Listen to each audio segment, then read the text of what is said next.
Hi, everyone. Welcome. We're going to get started right on the dot. Good afternoon, and welcome to the Contemporary Artist Book Conference. My name is Gianna Ritchie, and I work as the librarian for the Fine Arts at New York University. For those joining us who may benefit from a verbal description, I identify as a woman with white skin, dark hair, and brown eyes. Today, I'm wearing an emerald green sweater and sitting in my office. As a member of the organizing committee of the conference, I will act as host and moderator for this session. CABC has been held since 2008, and this year is organized by Center for Book Arts in conjunction with Printed Matter's New York Art Book Fair. We'd like to thank our conference sponsors, the Brooklyn Rail, Sorted Library, the San Francisco Center for the Book, and Stephen Bury. Center for Book Arts and the usual in-person space of the Contemporary Artist Books Conference are on the unceded land of the Munsee Lenape peoples. I ask you to join me in acknowledging and uplifting the Munsee Lenape community, their elders both past and present, as well as future generations, and the lands in which you are tuning in from. There are 5 sessions overall between Friday and Saturday, exploring a wide range of questions about artist book visibility, what it is now, and what it can and might be. A link to the full CABC program is posted in the chat window. These sessions are being live streamed on YouTube and CABC's page on Center for the Book Arts website. Recordings will be posted on Center for Book Arts website after the conference. If you have questions during the session, and we hope that you will, please post them in the chat, and as hosts, we will be asking them on your behalf to the panelists. Attendees will be muted throughout, and we recommend you also keep your cameras turned off. Please feel free to use the chat throughout the session to communicate with your fellow attendees, the presenters, and myself. We'll also be posting relevant links during the talks. This session is titled Books at the Edge of Economy. Our presenters today are Jimmy Liu, Andy Campbell, Tricia Treacy, and Arzu Ozkal. They will be addressing the following questions. How do books that don't follow the traditional production, circulation, and consumption path find their readers and audiences? What are methods of dissemination that enable books to exist in an alternative social condition, such as gift economies, open distribution, or artful exchange? And what is the value of a book that cannot be bought? How and why do books enter public spaces? And with that, I will turn it over to our first presenter, Jimmy.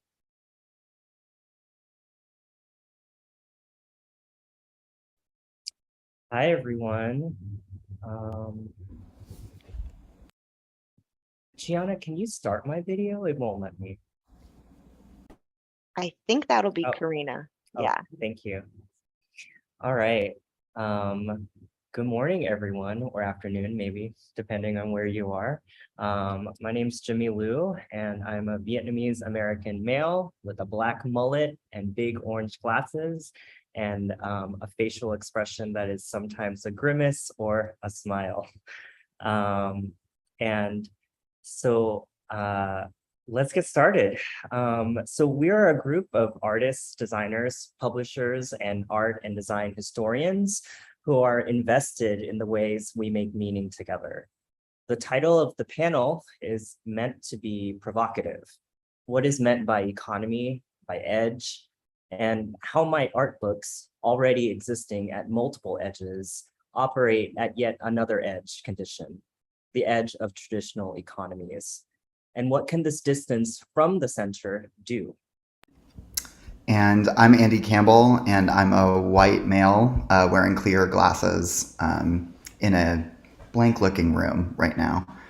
So, economy: bought, bartered, traded, found, given, also maybe tradered, I don't know, with money, other items, affect, conviviality, people in a room or across great expanses togethering, compensation, time and effort, livelihood and necropolitics.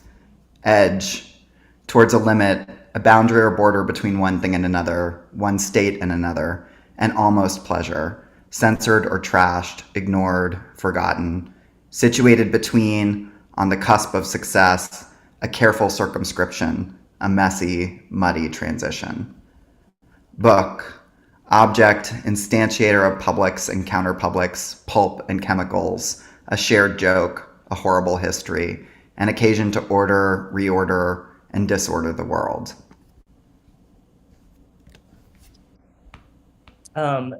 Together, our presentations today are meant to provide commentary and historical examples of artists' books that we feel explore these dimensions of what might be considered edge economies. Some of them might already be familiar to you, others hopefully wholly new. We hope that in our presentations adjacencies, we can support the conversations sustained by the publics that are convening through the work of the Center for Book Arts, the Contemporary Artists Book Conference, thanks for having us today, and the New York Art Book Fair. We are fans of books. We make the books that we want to see in the world, and we teach the books we think can shift lived worlds.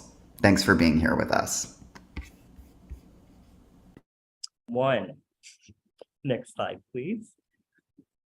I wanted to start our conversation today with a description of Publication Studio, which was started by Matthew Stadler and Tricia No. And Publication Studio is a network of on-demand publication spaces. And this description of what Publication Studio is has stuck in my mind over the years as a kind of really a productive and generative way to think about not just what books are, but what they do. And so the description says, we attend to the social life of the book. Publication Studio is a laboratory for publication in its fullest sense, not just the production of books, but the production of a public. This public, which is more than a market, is created through physical production, digital circulation, and social gathering. Together, these construct a space of conversation, which beckons a public into being. Next slide, please. So I wanted to start with a project by the artist Paul Ramirez Jonas that I think embodies this conception of publications and the publics that form around them. In 2016, Ramirez Jonas began an ongoing project called Public Trust, in which he sets up a large marquee, sometimes outside in a public space, sometimes inside in a museum. And the marquees are emblazoned with headlines pulled from the news that day. Ramirez Jonas chooses headlines that all contain some kind of promise, which is at the core of the economy of this work. Next slide, please.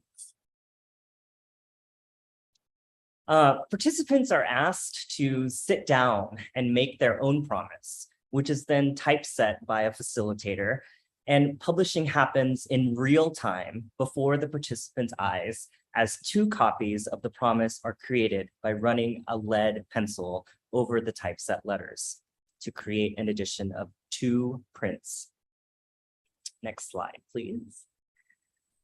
And so the participants are then asked to speak their promise out loud, sealing the oath by invoking various sacred objects, such as a Bible, or more dangerously, a needle to prick your finger with, and then sign the oath in blood. A copy is given to the promise maker, and 1 copy is added to a wall of other promises, creating a kind of book unbound. So here's my promise on the screen, and my copy is framed and hung by my bed, and I look at it every day. And can you advance the slide, Andy? And this is Andy's promise, which he made in Mexico City, which is also framed and displayed. Next slide, please. Oops, sorry. So Ramirez Jonas reminds us that a promise is ultimately either a truth or a lie. And the publication exists as a marker of the potentials of this kind of value. What is a promise as a kind of currency, and how might its economic potential play out? Next slide, please. So the next project I'm going to talk about is a project that we worked on with DesignInquiry. And DesignInquiry is a constellation of thinkers and makers dedicated to investigating timely and urgent topics in design, sometimes out of design. There are a number of gatherings that happen each year in different forms, both online and in person. Peter Hall, Margot Halverson, Tricia, Treacy, and I planned a 12-person gathering on Vinyl Haven off the coast of Maine, which is famously home to artist and sometimes recluse Robert Indiana. In the spring of 2021, as we know, it was a kind of pandemic bubble right after the first wave of vaccines made it possible to reconsider our physical proximity to one another.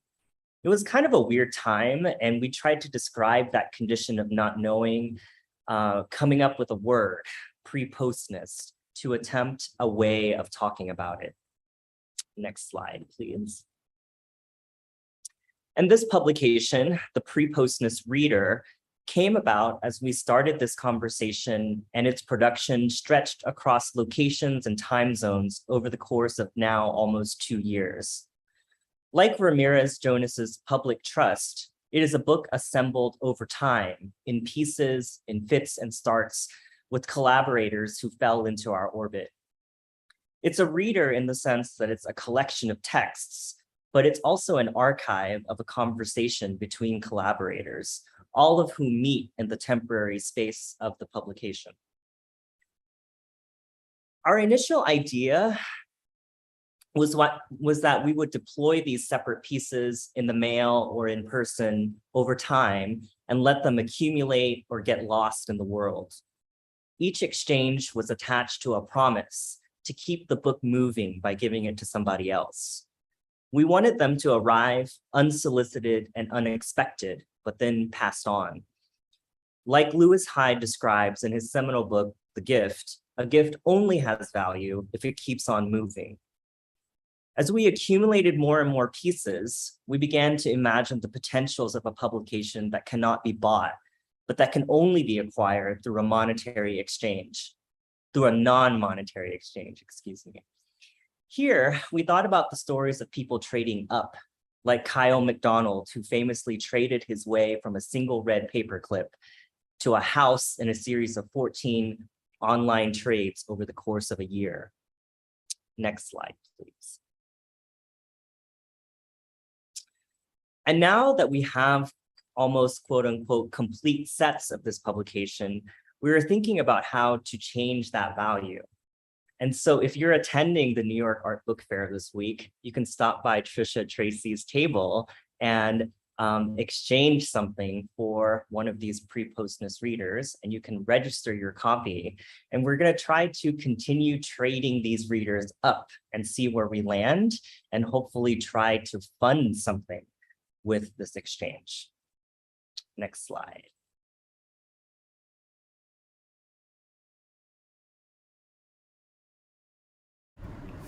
Okay, so I think that's me. Is that it, Jimmy? Okay, cool. Yeah, we're trading up all for houses. We want we all want houses. No, one of the things that I'm excited about in being on this panel with everybody that's here is that there are a lot of adjacencies between what we're focusing on.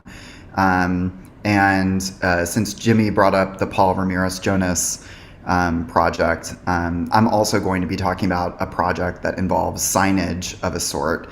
But I'm really going to focus in on a singular project. So let me just make sure that my text is up. Okay. So in 2011, the California conceptual artist John Baldessari realized a work entitled Your Name in Lights, cheekily referencing Andy Warhol's 15 minutes of fame, which, scholarship has, I think, proven was not actually attributed to Andy Warhol, but to Pontus Hultén. Baldessari promised instead only 15 seconds of fame, albeit on a 100-foot-long LED sign attached to the outside of the Australian Museum in Sydney. Potential participants to this project could input their name at a bespoke website, which would log their input and send an email notifying them of the corresponding time that they would expect to see their name in lights. About the project, Baldessari said, and here you have to kind of imagine his droll delivery, Warhol was so yesterday. Across the world, Susan Silton, also from California, also a conceptual artist of a sort, turned Baldessari's piece on its side. In an email to dozens of fellow artists, Silton informed them about the Your Name in Lights project and asked if they would participate with her in populating the elder conceptualist's open invitation with the name of artists who had died by suicide. For those who took up her call, 59 in all, Silton assigned each an artist who had died in this manner, taken from a Wikipedia page devoted to the subject. A few elected to submit their own names, a friend, a teacher, a mentor who had been important to them, who might have died in this way. For 3 weeks, Baldessari's project ran. Silton watched the online live feed, capturing the names that her interlocutors submitted. Names like George Alt, a Woodstock painter with an austere sensibility who, like his 3 brothers before him, committed suicide, and Belkis Ayon, whose work has recently been reinvigorated by new exhibitions and scholarship. Each of these names would flash for 15 seconds and then be gone. And here I'll just show you a couple of examples of these artists' work. So there's George Alt's The Artist at Work from 1946 and Belkis Ayon's Noyoro from 1991. In parasiting off of Baldessari's project, Silton turns in her words, the look-at-me-ness of seeing one's name in the distanced context of the glittering marquee, unquote, to ask how structures of celebrity function within and alongside what we might now term a kind of necropolitics of artistic practice. Who is remembered and how? Who gets known and for what? To add to this complication of the sociality that's built into the project, right? Like asking artists to submit artist names that then are captured by Silton. Silton invited 11 young art writers and art historians to produce 200-word bios of each of the artists, both living and dead, and brought these texts together in an artist book produced in 2013. And here's a kind of image of the book's cover, which I'll talk about in just a minute. As an artist who began her career as a graphic designer, which is not really a kind of common origin story amongst contemporary artists, Silton pays attention to the materiality of the book. There's a sensuous quality here. The book is bound in shot silk and changes color, gold to red and back again, when you kind of move it in your hands. The title is printed in red and black on the front and on the back, emphasizing via its type the line between the living and non-living artists in its multiple orientations. So when you open the book, what you first see is a kind of list of names, and on the left side are the artists that Silton invited into the project, and on the right is the list of artists who had committed suicide. So again, each one is kind of paired up. And then when you kind of go into the book itself is comprised of artists' bios. So I'm going to take the example of Belkis Ayon. So Belkis Ayon's was chosen or was submitted by the artist Laurel Beckman. And so just to reiterate, because the project has this kind of iterative, kind of complicated character, Silton commissioned a young art writer to write biographies both of Belkis Ayon and of Laurel Beckman. So as you move through the book, and it's ordered alphabetically by last name, you encounter these short bios that are written by these 11 young art writers, art historians. And I'm just showing you here kind of examples of what these kind of bios look like. And so you can read this book in multiple ways, right? Like you could read it straight through, kind of alphabetically in bio order. You could read it as paired, right? Like each artist and artist who had submitted, an artist who had died, as well as the biographer. Or you could kind of match up kind of chronologically when these names occurred. And then there's a kind of another aspect to this project besides this book, which is that for the occasion of the book's launch, Silton invited some of the artists and writers to essentially give mini lectures on the artist's work, on their work, on something related to the topic. And this became a kind of event that not only launched the book itself, but also I think my argument is really that it reinstantiated this kind of politics of sociality that's at the center of this project.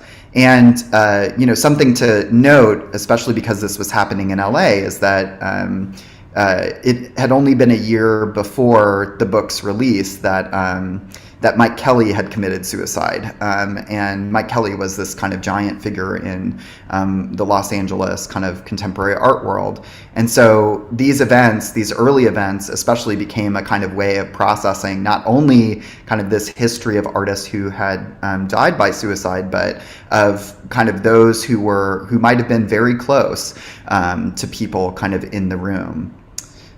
So I bring up this particular artist book, and the reason why I'm kind of citing the artist book in relation to Baldessari's project and in relation to the live events is because I want to kind of emphasize that the book is not really the encapsulation of the project. The book is just one kind of connected piece in the kind of long line of the project's events, right?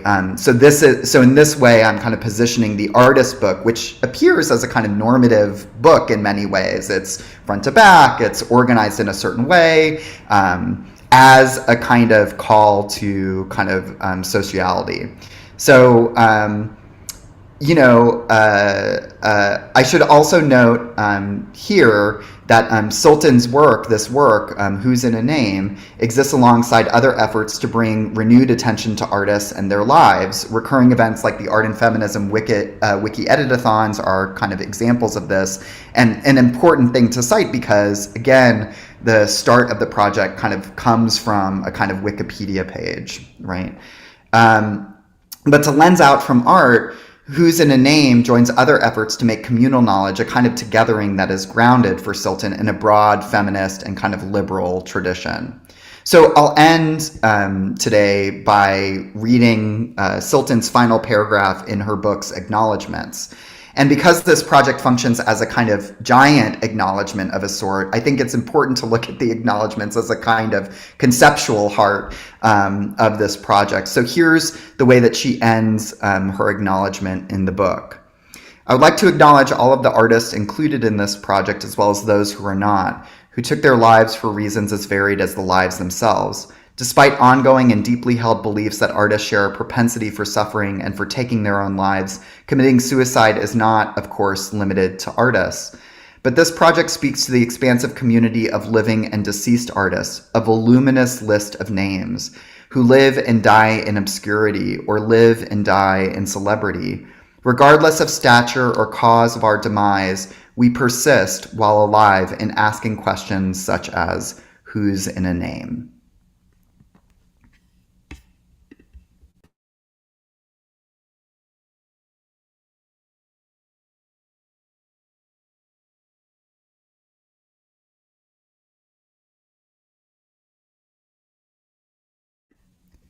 Oh, Tricia, you're muted. Hi, good afternoon. I'm Tricia Treacy. I am an Irish-American woman in a black shirt with glasses and headphones, and I am seated at the offices of Printed Matter. Nowadays, printers are artists, designers are writers, and artists are curators. They're responsible for all aspects from idea to distribution. We don't have clear roles anymore. This is both a good and a bad thing. Artists may not be very good at selling their own work. However, this can allow more control and awareness about where books live and travel after they are produced. Experimentation in the making of a book can continue to the final steps of distribution to include creative acts like mail art, performance, and a trade exchange. We do not have restraints when we are in control of the entire process. I have made books for over 20 years. The selling part has always been the most dreaded part of the process. Sharing, exchanging, or trading a book has always been much more comfortable. Selling books has mostly funded the next book project when things are going well, to keep my studio practice moving forward.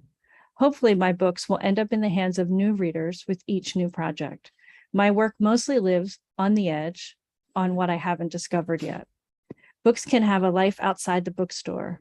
Books are often traded or exchanged. Books can be sent to others as gifts. A book can spark a conversation or initiate a performance. Next slide. I will share 3 Fluxus book projects and a personal project, a collaboration with Arzu, Ozkal, and 40 other artists, writers, and designers. The Fluxus examples were selected after a Monday morning visit to the Hood Museum archives at Dartmouth College, where I work, with curator Amelia Kale, where I was able to actually touch and interact with the work as the artist intended. Fluxus artists often use the International Postal Service for their distribution and as a means to collaborate and/or perform. They shaped and influenced artists, writers, and designers to step outside the normal modes or the edge of making, collaborating, and disseminating printed matter. Mail has been a vehicle for creative acts, gifts, and collaboration. Mail art allowed a range of new ideas and platforms to travel around the globe. Anything was possible. The only limitations were set by the Postal Service. What could fit into a standard envelope? The remnants from the delivery process become embedded in the envelope and part of the final piece. This process eliminated the need for exhibition, juried installations, editorial, or artistic authority. They sometimes even created their own fake stamps, collaborating with the Postal Service clerks. When these objects find their ways back to a museum or an archive, I often wonder about their intention. Should these objects exist in this environment? Next slide. Beginning in 1965, Miyoko Shiomi conducted a series of 9 events that she called spatial poems. Each began with an invitation to friends and colleagues from around the globe to respond to a simple instruction via the mail. The responses she received would then constitute the work. The third spatial poem was on the subject falling. Next. The phenomenon of a fall is actually a segment of a movement towards the center of the earth. This very moment, countless objects are falling. Let's take part in the centripetal event, she wrote in her invitation to all the artists. Spatial poem number 3 will be the record of the intentional effort to make something fall, occurring as it would simultaneously with all the countless and incessant falling events. The wooden box containing the printed cards is designed by George Machinas, who also produced a wall calendar version in 1968. Next slide.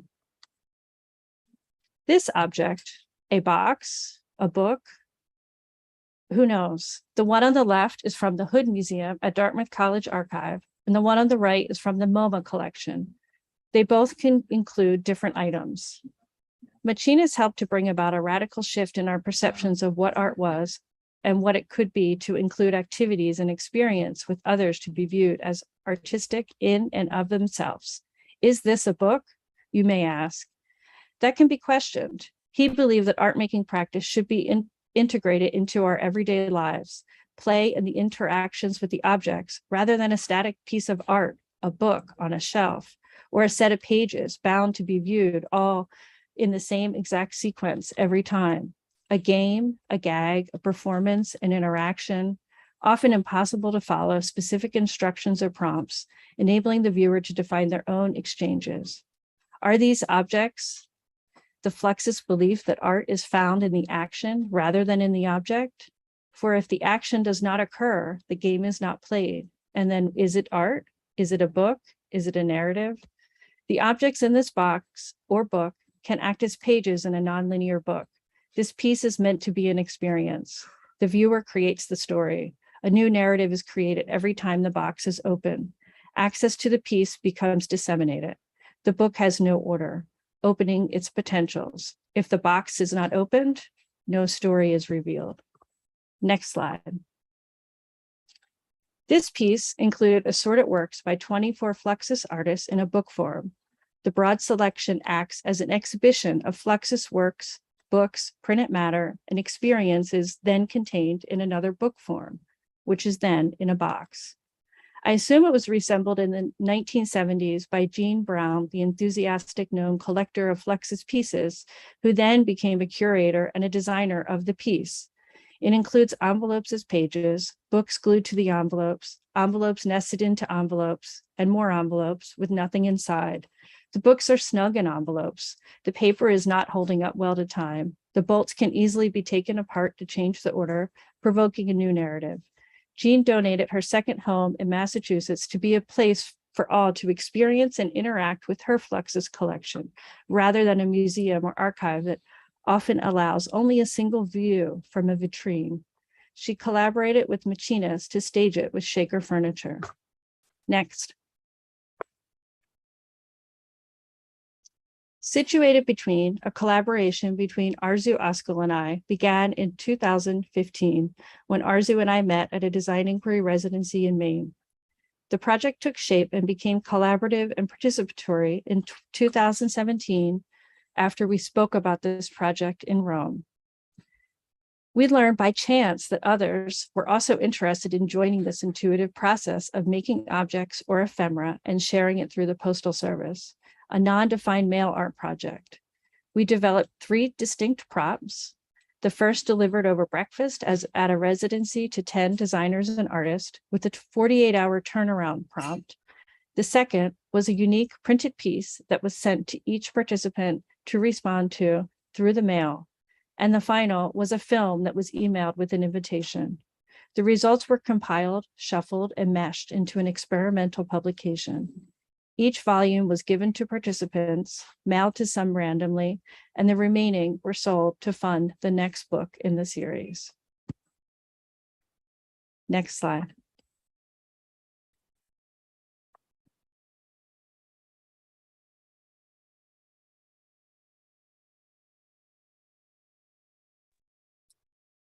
Hello.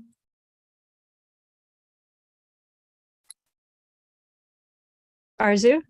Hi, everybody. My name is Arzu Ozkal. I am a white woman in my mid-40s. I'm with graying, dark, straight hair in a ponytail. I'm wearing glasses and a black shirt. My pronouns are she, hers.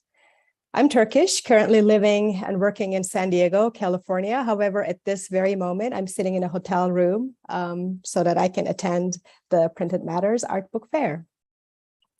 I will begin with an anecdote, a conversation we recently had among faculty members at my university regarding tenure and promotion. What to do with self-published books? Are they tenure worthy?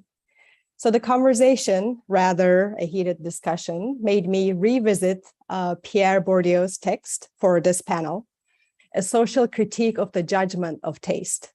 This text is quite specific to the French bourgeois, but it questions how we assign worth, how we decide to find what is aesthetically pleasing, tacky, ugly, important, banal. So Bourdieu explains that our different aesthetic choices are all distinctions, that is, choices made in opposition to those made by other classes or other economies.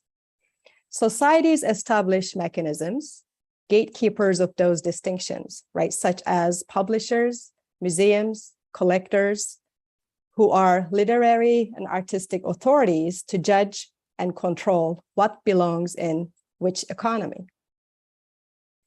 When we discuss books at the edge of economy, I will reiterate that we are talking about books that will probably never go on the New York Times bestseller list, one authority on book sales. I'm personally very interested in zines, self-made publications created to spread a message or information about a subculture. And in Bourdieu's framework, subculture that is in opposition to the dominant class. I will in a minute talk about the book I co-edited with Mila Waldeck. Cabra, you're seeing the picture, the cover, Cabra Voltaire, Fluxus West, San Diego, and Southern California mail art, which is about a series of 5 mail art pocket zines produced in 1977 and 78 by then 19-year-old college student Steve Hitchcock in San Diego, California. Hitchcock changed his name to Ferrara Brain Penn in the 90s, so I will refer to him as Penn moving on. Next slide, please. But before I talk about the book, I want to very briefly speculate about the codex format, just for the sake of the panel conversation and to spark some questions and some responses. The codex, as we probably all know, was a Roman invention, was a Roman name for book made of pages and usually bound on the left. Historian Benjamin Harnett argues that the wider adoption of the codex form corresponded to Christianity's spread, the idea of the Christian codex as against the pagan book roll. Turkish researcher Elif Ayiter writes, in Western culture, the codex gradually replaced the scroll.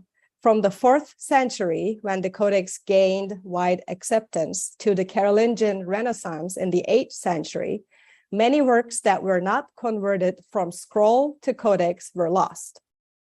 I will ask here, who decided what knowledge was worthy to be converted and archived? Gatekeepers hold power over information. I guess what I'm trying to argue here is that the convention for knowledge production and distribution of book was defined by an authority, and everything else was automatically labeled as other, non-book, less book. So if one is not specifically interested in limited editions and artist books and zines, like probably all of us here, you won't even know that libraries have incredible collections of such publications, right? Visitors typically see the standard size books on the shelves when they visit a library. Our question in a nutshell is, what happens to knowledge that doesn't come in the norm or the now standard format? Who collects it? Why? What do they do with it? Who are some of these people who choose to operate outside of these establishments to confront these value systems? Next slide, please. Global Mail Art Network is one great example. Pen's Quebra Voltaire was born as a result of this informal global exchange. Mail art networks are open access. Anyone can participate or stop participating at any point. And one guiding principle is that you publish what you receive as is. There is no censorship.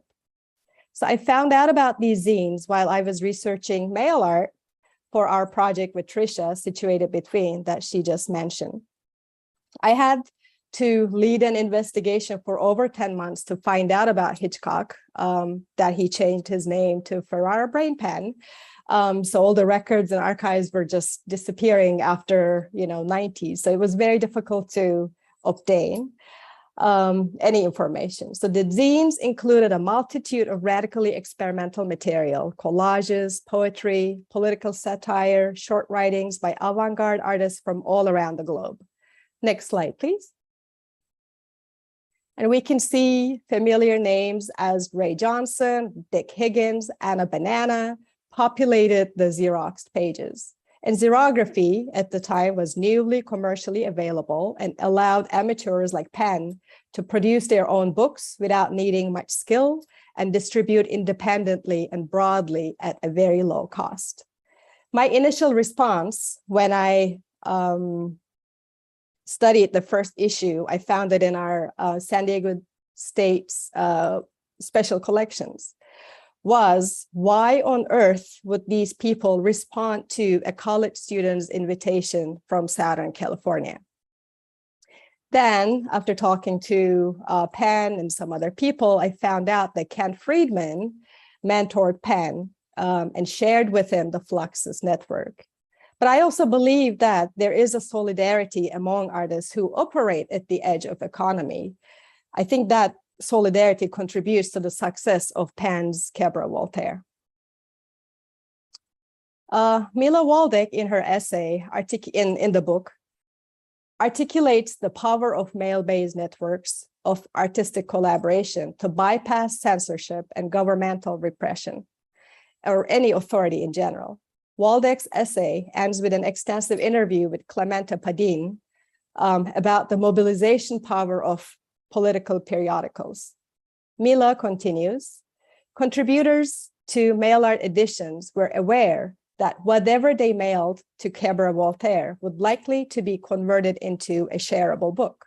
So sharing their mistakes was a conscious choice to enter a public sphere represented by a 250 copy magazine. This kind of public sphere mixes correspondence, art, and magazine, integrating the private sphere mentioned by Nancy Fraser, 1990, in her critique of Habermas, concept of public sphere. As she writes, a tenable conception of the public sphere would countenance not the exclusion, but the inclusion of interests and issues that bourgeois masculinist ideology labels private and treats as inadmissible. Next slide, please. Through this research, through Cabaret Voltaire, I became aware of the dark matter archives, organized and maintained by New York-based artist, activist, writer Gregory Cholette. So when I found out the first issue, what I did obviously was to make a list of every participant and, created a network map of who is from who, where else they participated. So what you're seeing is a short letter by Elizabeth Kulas, text on the left from the 4th issue. And from there, I started looking for Elizabeth Kulas, who is she? And then I found out that she also participated in these political zines. One of them is Red Herring. And through that, I found out about the dark matter archives. And I'm going to read a brief paragraph, Gregor Cholette's statement on the website, which I think is so beautiful. So I'm going to read it as is. This is a site about the politics of visibility. It is dedicated to those who resist visibility, as well as to those who are refused visibility by mainstream culture.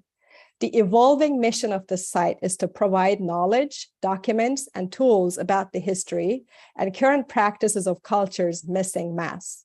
Its goal is to reinforce whether degree of autonomy marginalized artists, informal artists, and art collectives have wrested from the mainstream institutions of culture. So this is a free open access website, and you can see PDFs of every publication. So I should mention that amateur archivist, my hero, Jan Tonneson, a native of San Diego, California, who kept all 5 of the original copies of Cabaret Voltaire in his garage and agreed to sell them to me. And here is another economy, right? We buy things. John was working at a bookstore. He was managing a bookstore in the 70s, and he thought these are interesting zines, full of crazy images. So he put them in a shoebox until 2021 or 2022. When I asked him, he's like, hey, I have these copies and I'm happy to give them to you. So there's another economy. Like, we buy things, we save things, we put them in a shoebox, and they gain value in there. So when I studied them, I thought the world needs to know about these incredible publications. So I decided to use the conventional book format to try to assign the zines the worth or distinction, in Bourdieu's words, they deserve. Perhaps their preciousness or rareness is giving my book the sense of distinction, or both. And I think it's okay to collaborate and jump between different economies. So yeah, I guess I have a lot of ideas here. We have a lot of ideas that we share. So I'm looking forward to the conversation. Thank you.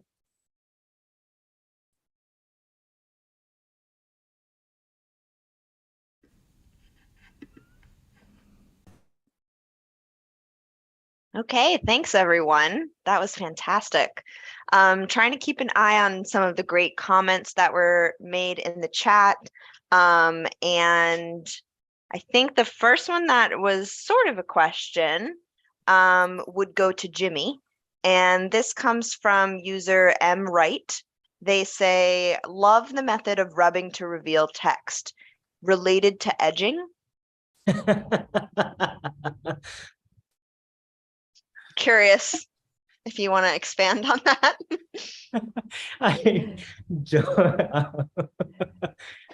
I love your comment. Thanks, Em. Glad to see you're here. I don't know what to say about that. You don't have to. But I love your comment. Yes, it might be related to edging.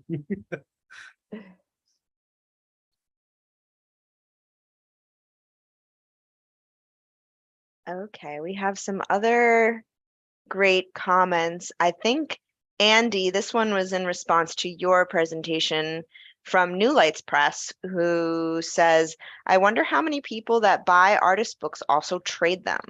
An artist book swap meet would be an interesting event. So it's really more of a comment, but I'm curious if you've ever been to something like that or have organized anything like that. Yeah, I have not personally organized an event like that, although I agree with New Lights that it would be incredible to kind of have an event that was maybe focused on swapping. I mean, I also think this is something that seems to be happening right now with Tricia and at the booth that Tricia is kind of managing, right? Because it's about kind of promising some kind of trade up, right, for the compendium, right? So it seems like it's a this seems to be a kind of model of exchange that is highly operable both in artist communities and also at events like this. I mean, artists exchange and barter works with each other kind of all the time, right? I mean, this is if you are an artist or if you know artists in your lives, I mean, a lot of the works that exist in kind of their collections or some of the works that would exist in their collections are obtained through kind of bartering and trading. And I think that's partially because a kind of art system is overly reliant upon kind of monetary payment as a form of assigning value. And that's just not the model that a lot of artists work with when they're thinking about art, when they're making connections with other artists. When they're cementing those connections and those bonds kind of through the trade of materials. So yeah, I mean, I think that economy has existed all alongside a kind of more normative economic economy, you know, where we have a kind of exchange of dollars for goods or some other kind of thing. So yeah, it's a super important historically mode of trade. I mean, I think Arzu's presentation spoke to this as well. And it's one that continues along for makers of all kinds, I think. Not to take that into a too general place, but No, yeah. I like it. Yeah. Arzu, did you want to comment on this? I would like to just add, like, the trading sometimes, like for situated between, for example, even though we made that publication to sell, to be able to compensate the next volume, the artists, we just tell them we're going to send you a copy, and they were willing to participate. Like, so that is also a trade, that you receive an original artwork to include in a publication, and in return you send them back a special, a limited edition book. So I think we are creative to find these different economies to operate in. It's not always necessarily in dollars. Well, maybe can I add like one more thing on that, which is like for the people who like do history, maybe like me and like Arzu, like, I mean, having a record of those exchanges, which often come with kind of inscriptions of various kinds, kind of notes to each other of various kinds. I mean, it helps someone like me to understand like what are the social connections between folks and at what point did they kind of connect and around what. So I think also there is a kind of argument that kind of economic exchange could be useful for posterity and for people putting together histories of what these kind of communities look like. I think that that's a super interesting point, Andy, that just made me think about, you know, the types of things that tend to the subject matter of the types of books and art that tend to be traded rather than things that are bought for monetary value. Like, I wonder if the opposite side of being able to document that exchange in that community is sort of not wanting to document that exchange in community because of, you know, various reasons, including like the security of the people involved in the trade. As a librarian, I can't help but saying, you know, I see so many similarities in general with, you know, the way that libraries work. I feel as if books have always operated in a trade economy to some extent. There are definitely books that are on the edges that you're talking about, but in a way that is, you know, you swap your favorite book with your friend. Does that always happen with artworks in the same type of way? I think perhaps amongst artists, but not necessarily amongst consumers of the art. So I'd love to hear a little bit more about maybe like what you would picture the opposite side of this type of documenting this exchange and the formal academic even recognition of these things that are happening. And yeah, Tricia, do you want to Yeah, respond to I could that? add something to that. When I was researching and in the archive, looking at all the Fluxus pieces and trying to track where they started, where they went in the process of their making, it's quite difficult to find specifics of where they began and where they ended and where they went in between. I think intentionally they didn't want to document and track their path, which I understand, but as a viewer and an admirer 40 years later, I wish they had. And I know Jimmy and I, with this experiment with the reader, we're trying to track. We're going to ask people to track what they give for the book and who they give it to. I don't know if they're really going to do it. It might be a complete failure, but we're trying with an attempt to see what happens when you put documentation into the project. Does it change the project? Does it become another part of the project? Is it not necessary? What are we going to do with that information? Will that then yield another project? I mean, who knows? It's a big attempt. It is I have a short comment. It isn't, because in the 60s with Ellen Copro and performances, and you watch it and you miss it and you lose it, right? There's no documentation, there's no tracing. So that was the mentality back then. So you make the piece, you put it out there, and you don't care what happens after. But now I think in the era that we're living, everything is information based, and we can track things, and we could put GPSs on our letters and see where exactly they're going. We can watch them, right? So it is very interesting how the societal conditions are changing our relationship with the artworks and books. And like one thing, when I first found Ferrara and we had a Zoom conversation, I asked him, what happened to the originals that you received? And he was like, oh, I just tossed them and I moved to San Francisco. And I had a little heart attack. Can you imagine the value of the original postcards from all of these people? But at the time, it was not important. I will say some of the pieces that I looked through from the archive, I was able with the curator to go through pages and pages, and some of the objects had little notes that were typed and said, we took out this thing and put this thing in. So there were curators or people who had their hands on these objects who tried to track things. It's spotty, but it's also interesting when that appears.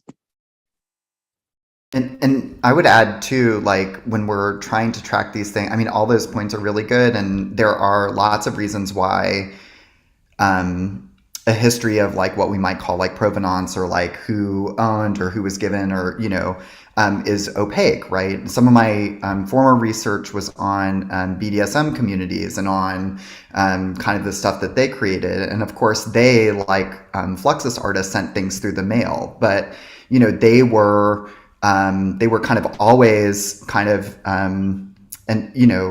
at points it was illegal to send certain kinds of material through the mail. And so there was a kind of, subversion of or working around a kind of postal authority. And I think when we're talking about edge economies, and when we're talking about what is the edge that is being defined or described, that's not only the edge of a thing called a book, like the kind of formal question, but it's also like the edge of power. It's the edge of kind of economic systems as well as kind of juridical authority, right? Like so when we're talking about an edge, it's like both a kind of the formal innovation that you saw with many of the examples that we pulled in our panel, but it's also limbing out some of those boundaries of power. And so I think like that kind of double play of what the edge is like important to keep in sight, especially at moments where certain things seem opaque, right? Because like that is like actually maybe one of those moments where that edge is being described through absence. Well said, Andy.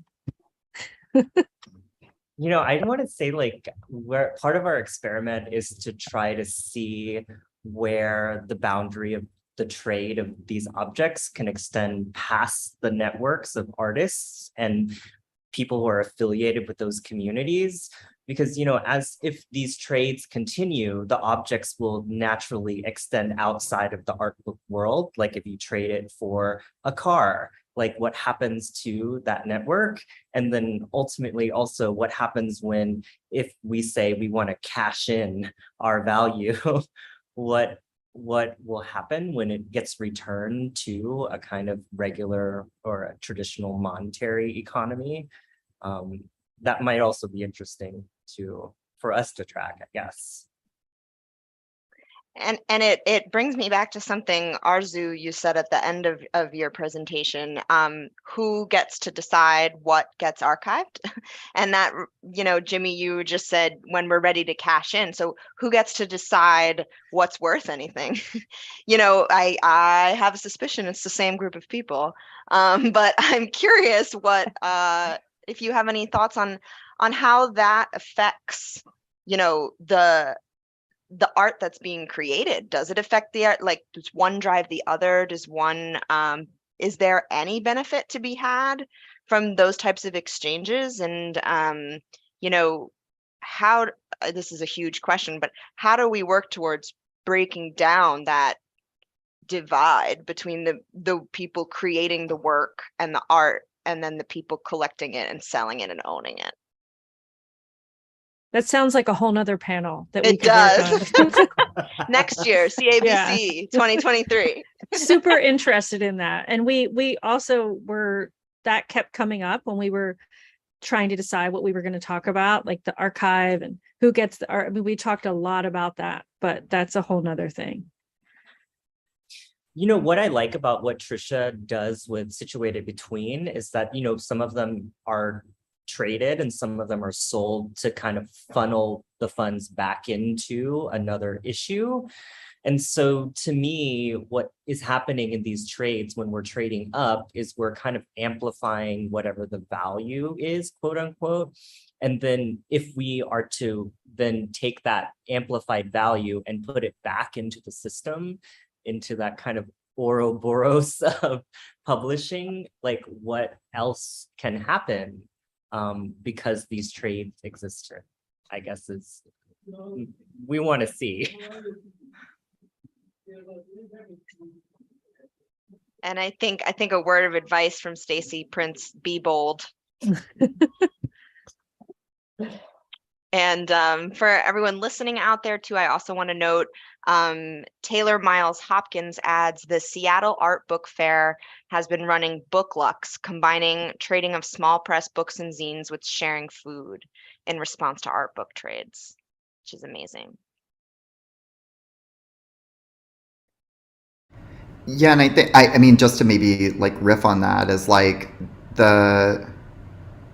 if we're thinking about, and there are several examples in the presentations that we gave today, if we're thinking about books as a kind of occasion for a certain kind of sociality or a certain kind of connecting, I mean, like something like that really kind of lives and thrives on that kind of gathering or that kind of connecting. And I think like that's what, for me, as someone who looks at books in relationship to social worlds, that is kind of the whole point in some ways of the book itself, is to kind of instantiate those social worlds, what some may call a reading public, but in the context of like edge economies and what we're talking about, they're often much closer than just a kind of nebulous public.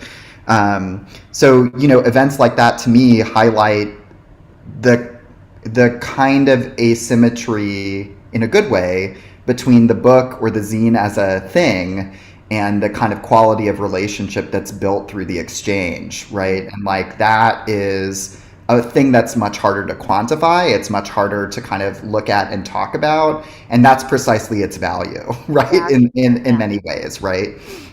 Yeah, and maybe we don't need to quantify everything. That's what, I feel like I'm constantly saying that at work. We don't have to quantify everything. So we're just about at the top of the hour. So I would like to thank all of our speakers so much for kicking us off. This was fantastic. It was so interesting. And thank you all who tuned in live on YouTube, and make sure you stick around for the other sessions. Shamelessly, I will plug the next session because I'm speaking in it. It's called Works in Progress, Boosting Artist Books Visibility in Academic and Museum Libraries. And that's starting at 2 o'clock. And I'll be joined by Emily Ha, Marnie Powers-Torrey, Marcia Takeman, and April Sheridan.